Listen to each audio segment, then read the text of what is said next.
High বন্ধুরা, N A stock নিউজে আপনাদেরকে স্বাগত। নিয়ে চলে এলাম তোমার জন্য ডেইলি আপডেট। তা এখন যে বিষয়গুলো নিয়ে আলোচনা করবো, আশা করি থাম্বেল দেখেই বুঝে গেছে একদমই সুপার কাপের কিন্তু ডার্বি ম্যাচ হতে চলেছে।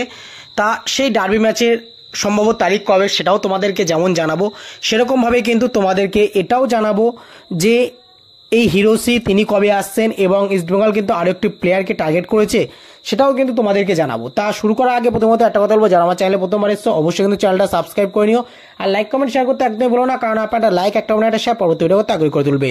তাই এবার আসি মূল আলোচনায়। প্রথমত তোমাদেরকে যেটা জানাবো সেটা হলো হিরোসি ইবুসুকুর কথায় বন্ধুরা।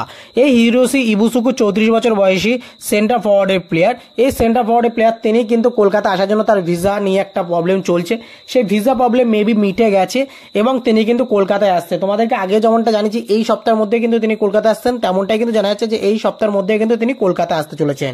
এবার দেখার বিষয় থাকবে যে তিনি কত তাড়াতাড়ি মাঠে নামে কলকাতায় এসে, সেদিকে তো অবশ্যই আমাদের নজর থাকবে। এরপরে চলে আসি পরবর্তী আপডেটে, সেটা হলো বন্ধুরা সুপার কাপ নিয়ে। দেখো সুপার কাপের সুপার কাপের 4টে গ্রুপে 16টা টিম, একটা গ্রুপে কিন্তু 4টে টিম করে করা হয়েছে। সেখানটায় সুপার কাপের যে 16টা টিমের যে গ্রুপে ভাগ করা হয়েছে, গ্রুপ এতে রয়েছে মোহনবাগান, চেন্নাইন এফসি, ইস্টবেঙ্গল, রিয়েল কাশ্মীর।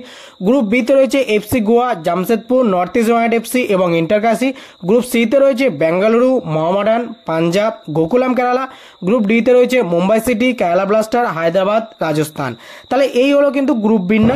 এবার এই যতটুকু জানা যাচ্ছে যে গ্রুপ এতে যেহেতু মোহনবাগান ও ইস্টবেঙ্গল রয়েছে, তাই ডার্বি ম্যাচের একটা সম্ভাব্য তারিখ যেটা জানা যাচ্ছে সেটা হলো 31শে অক্টোবর কিন্তু ডার্বি ম্যাচ হওয়ার সম্ভাবনাটা অনেকটাই বেশি। এবার দেখার বিষয় যে এআইএফএফ এটার ওপরে কোনো শিলমোহর দেয় কিনা, নাকি তারা অন্য ডেট দেয়, সেদিকে অবশ্যই আমাদের নজর থাকবে।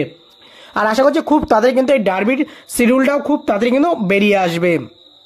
তা সেই জায়গা থেকে পরবর্তী আজকে শেষ আপডেট, সেটি হলো বন্ধুরা 22 বছর বয়সী সেন্টার ব্যাকের প্লেয়ার থৈবা সিংকে নিয়ে। এই থৈবা সিং সেন্টার ব্যাকের পাশাপাশি ডিফেন্সিভ মিডিও রাইট ব্যাক অপশনে খেলতে পারেন, মার্কেট ভ্যালু 1.8 কোটি টাকা। তার সঙ্গে কিন্তু উড়িষ্যা এফসি 2029 সাল পর্যন্ত চুক্তি রয়েছে। তা এই প্লেয়ারটিকে ইস্টবেঙ্গল টার্গেট করেছে, এরকম কিন্তু একটা মার্কেটে খবর ছড়িয়ে পড়েছে। তা তোমাদেরকে জানিয়ে রাখি যে এরকম কিন্তু পুরোপুরি এর খবরটা কিন্তু পুরোপুরি ফেক আপডেট। থৈবা সিংকে কিন্তু কোনো রকমভাবে ইস্টবেঙ্গল এখনো পর্যন্ত কোনো টার্গেট করেনি। থৈবা সিংকে কিন্তু টার্গেট করেছে আইএসএল এর অন্যান্য দুটি ক্লাব, কিন্তু কোনো রকমভাবেই ইস্টবেঙ্গল এই থৈবা সিংকে কিন্তু টার্গেট করেনি। তাই ভুল খবরে কান দিয়ে কিন্তু বিভ্রান্ত হবেন না। বারবার একই কথা বলবো, চ্যানেলটাকে সাবস্ক্রাইব করে রাখুন, যতটা পারবো তোমাদের সত্য আপডেট দিয়ে থাকবো, সত্য ভিডিও দিয়ে থাকবো। এটাই কিন্তু তোমাদের আমি অবশ্যই তোমাদের জন্য এই কাজটা অবশ্যই করতে থাকবো। তাই জন্য এটুকুনি বলবো যে কোনো ভুল ভ্রান্তি খবরে কান দিয়ে কোনো লাভ নেই, শুধুমাত্র এই চ্যানেলটাকে সাবস্ক্রাইব করে রাখো, তোমাদের জন্য কিন্তু প্রত্যেকটা সত্যি আপডেট অবশ্যই দিয়ে থাকবো। তা বন্ধু আজকে ভিডিওটা এইটুকুনি, যাতে অবশ্যই লাইক কমেন্ট শেয়ার করো, আর অবশ্যই চ্যানেলটা সাবস্ক্রাইব করে পাশে থাকা বেল আইকনটা ক্লিক করে নিও। ধন্যবাদ বন্ধুরা, ভালো থেকো, সুস্থ থেকো।